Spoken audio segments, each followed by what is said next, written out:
Oke, selamat pagi Pak. Kami pada kesempatan kali ini akan mempresentasikan tugas Internet of Things kami yang berjudul Pure Science. Di sini kami beranggotakan 3 orang.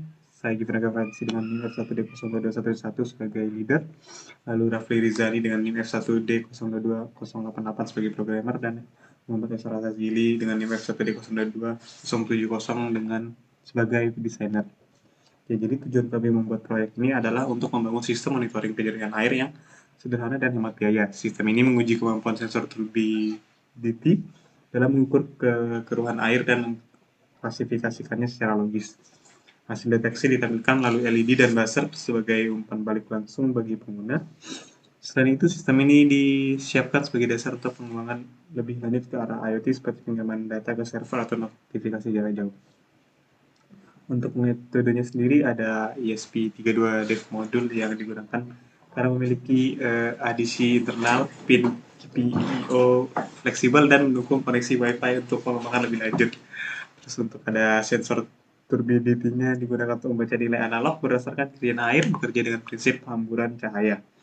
Lalu ada LED 2 warna yang merah dan hijau, jadi untuk indikator visual dari status ketinggian air. Kalau merah tidak jernih, hijau jernih. Buzzer aktif digunakan sebagai peringatan audio jika air berada dalam kondisi sangat keruh. Lalu ada breadboard sendiri untuk memudahkan perakitan, pengujian, dan pengembangan sistem secara modular tanpa perlu solder permanen. Lalu untuk kabel jumpernya yang kita gunakan untuk menghubungkan komponen secara fleksibel di atas breadboard, memfasilitasi sambungan antara pin ESP32, sensor, ELD, dan buzzernya. Untuk hasilnya sendiri, Pearson ini memberikan manfaat nyata bagi masyarakat dengan mendeteksi kekeruhan air secara otomatis melalui LED dan buzzer sehingga memudahkan pengguna mengenali kondisi air tanpa alat bantu atau pengetahuan teknis. Sistem ini membantu mencegah penggunaan air tercemar untuk keperluan rumah tangga dan cocok digunakan di daerah dengan keterbatasan akses air bersih. Berkat desainnya yang minimalis dan hemat daya, Pearson dapat dioperasikan secara portable dengan baterai atau powerbank, serta menjadi solusi terjangkau untuk edukasi, deteksi dini, dan pemantauan kualitas air. Untuk manfaatnya dari sisi ekonomi, Pearson merupakan solusi murah dan hemat daya yang cocok untuk masyarakat dengan anggaran terbatas. Lalu untuk sisi sosialnya, tampilannya yang sangat sederhana, memudahkan siapa saja untuk menggunakannya dan meningkatkan kesadaran akan pentingnya air bersih. Untuk sisi ekologi, dengan deteksi dini, Pearson membantu mencegah pencemaran air yang berdampak pada ekosistem. Informasi cepat dari sistem memungkinkan tindakan segera untuk menjaga kebersihan sumber air secara berkelanjutan. Selanjutnya akan dilanjutkan oleh Esa. Oke, baik, terima kasih. Berikutnya di sini saya akan menjelaskan bagian dari komponen-komponen IoT yang kami gunakan. Jadi di sini ada sekitar 6 komponen yang sudah kami beli.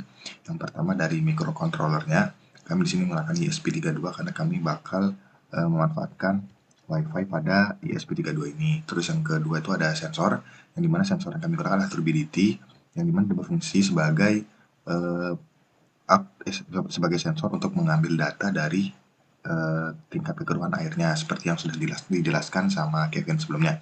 Kemudian untuk aktuatornya kami menggunakan buzzer aktif, yang dimana dia bakal aktif atau berbunyi ketika sensor mendeteksi bahwa airnya itu sudah keruh. Nah, yang keempat tuh untuk komponen-komponen additional atau komponen-komponen tambahannya, yang pertama ada breadboard. Breadboard ini kami gunakan untuk memudahkan kami dalam nyambung-nyambung kabel. Jadi di sini tinggal kita tusuk aja kabelnya ke breadboardnya, jadi kita nggak perlu susah payah untuk ngelakuin solder. Kemudian yang kedua, komponen yang kedua itu ada LED. Jadi di sini kita cuma pakai 2 LED. Yang pertama LED warna hijau. Yang hijau tuh untuk mendeteksi ketika airnya tuh jernih atau tidak keruh. Terus yang kedua tuh LED warna merah, yang dimana dia bakal menyala berwarna merah kalau dia mendeteksi tingkat kekeruhan airnya tuh tinggi atau berat. Kemudian komponen tambahan yang terakhir tuh ada kabel jumper. Jadi kabel jumper ini kami gunakan buat menyambungkan semua komponen-komponen yang udah disebutkan sebelumnya. Jadi untuk di PureSense ini kebanyakan kami menggunakan kabel male to male. Nah, berikutnya untuk framework atau kerangka yang kami gunakan untuk IoT ini tuh yaitu HTTP. Jadi protokol HTTP ini kami pakai sebagai framework untuk komunikasi IoT antar perangkat ESP32 dan juga servernya. Nah, kami memilih HTTP karena dia tuh cukup mudah dalam implementasi. Terus dia cukup luas dukungannya untuk microcontroller kayak ESP32 yang kami gunakan. Terus dia nggak perlu infrastruktur tambahan lagi kayak broker atau middleware. Jadi cukup HTTP doang.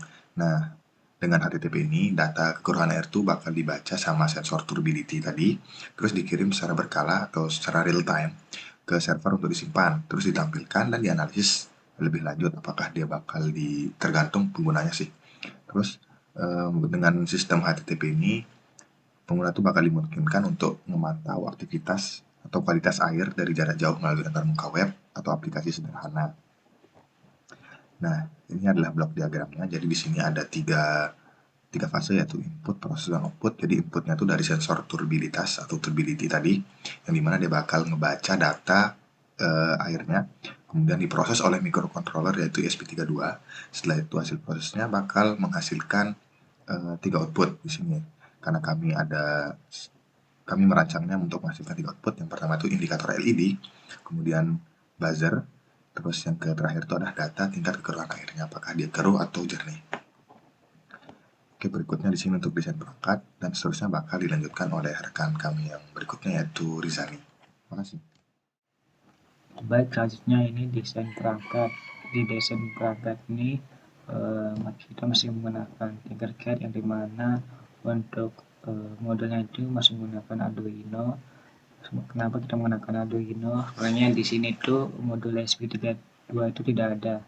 Di sini untuk sensornya tadi ini masih kita menggunakan LDR, karena di Tinkercad ini tidak ada sensor untuk mendeteksi kejernihan air, yaitu sensor turbidity. Sini dapat dilihat ada 3 lampu, terus ada LED, ada buzzernya untuk membunyikan ketika dia itu keruh. Terus selanjutnya di sini ada dashboard. Di dashboard ini kita menggunakan aplikasi mobile, yaitu kita buat manual. Terus untuk koneksinya itu kita menggunakan HTTP. Nah, ini HTTP ini kita custom, jadi kita buat menggunakan salah satu framework, dan setelah dibuat itu kita upload ke deploy cloud untuk agar bisa diakses di mobile. Kita buatkan di sini itu terdapat status. Di sini tombol nyalakan dan matikan untuk IoT ya. Di sini untuk turbidity NTU-nya kayak berapa jumlah turbidity-nya, kejernihan airnya. Di sini ada status dari kejernihan airnya. Jadi selanjutnya untuk project program tuh yang langkah pertama tuh yaitu bakal membaca tingkat kekeruhan air. Jadi langkah selanjutnya itu bakal memproses datanya. Terus ini ada lakukan pencabangan apakah airnya keruh apa enggak. Misalnya kalau enggak itu dia lampu hijaunya bakal menyala. Terus kalau iya itu lampu merahnya bakal nyala, terus hasilnya bakal berbunyi. Terus itu bakal mengirimkan data KTP agar bisa mengupdate di database-nya. Di sini untuk kode programnya, yang pertama ini dapat library yang digunakan ini kayak untuk agar bisa terkoneksi dengan WiFi. Di sini HTTP layarnya, ini agar bisa responnya itu dalam bentuk JSON. Nah, ini kita masukin nama WiFi yang ada. Di sini ID dari prosesnya itu, ini API yang telah kita buat, ini URL utamanya. Terus di bagian ini kayak pin-pin dari sensor ataupun lampu yang kita gunakan. Nah, di ini tuh untuk batas-batas dari misalnya kalau sangat jernih itu dari berapa sampai berapa, sini kita tentukan di sini maksimalnya. Terus kita ini untuk turbidity NTU ini kita nilai awalnya itu 0. Setupnya seperti kayak biasa, dan juga setupnya. Nah, sini di loopingnya yang pertama yang dilakukan itu bakal mencek koneksinya apakah ESP32 ini terhubung dengan internet apa enggak. Jadinya kalau nggak terhubung dia bakal kembali dan mencoba lagi sampai terhubung. Terus langkah selanjutnya setelah dia terhubung, dia tuh bakal memanggil HTTP dan memanggil apakah di sini itu dia tuh bakalan nyala apa enggak. Artinya kalau nggak nyala itu dia tuh bakalan memanggil lagi sampai dia statusnya nyala. Langkah selanjutnya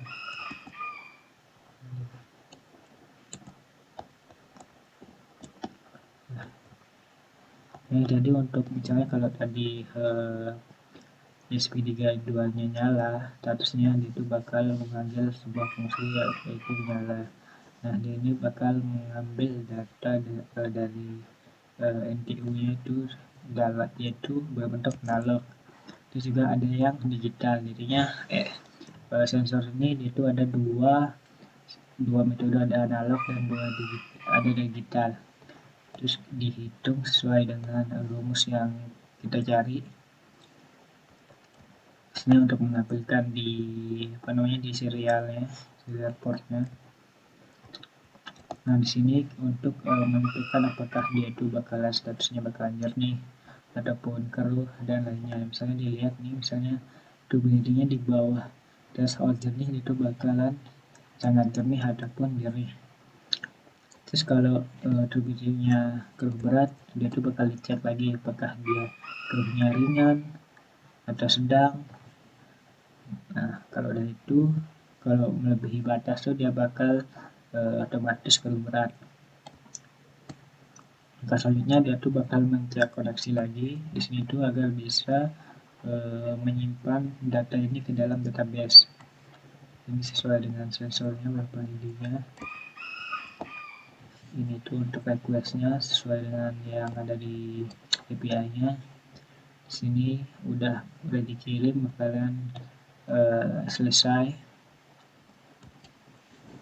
Sini bakal selesai. Terus ini untuk mati ini bakal mematikan semua lampu-lampu yang ada sama buzzernya.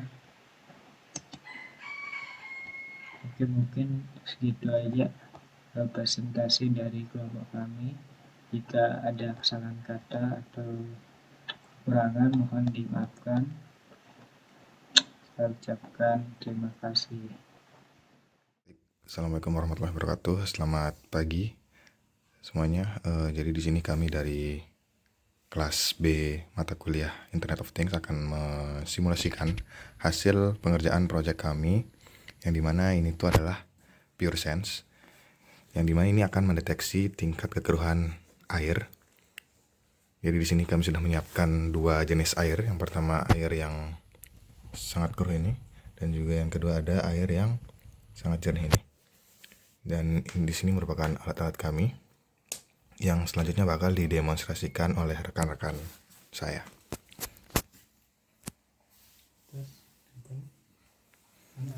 Pertama, ini untuk aplikasinya kita nyalakan.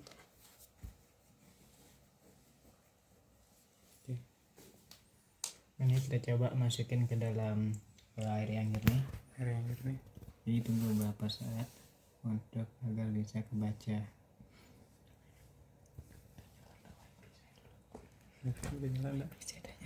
Oke, jadi di sini sebelumnya bakal kita nyalakan dulu wifi-nya supaya bisa terhubung. Oke.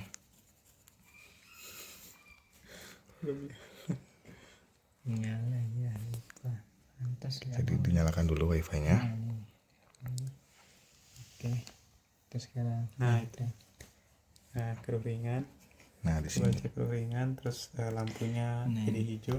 LED-nya. Ini kalau sangat jernih, Tuh, jadi kan sangat ini jernih, 0.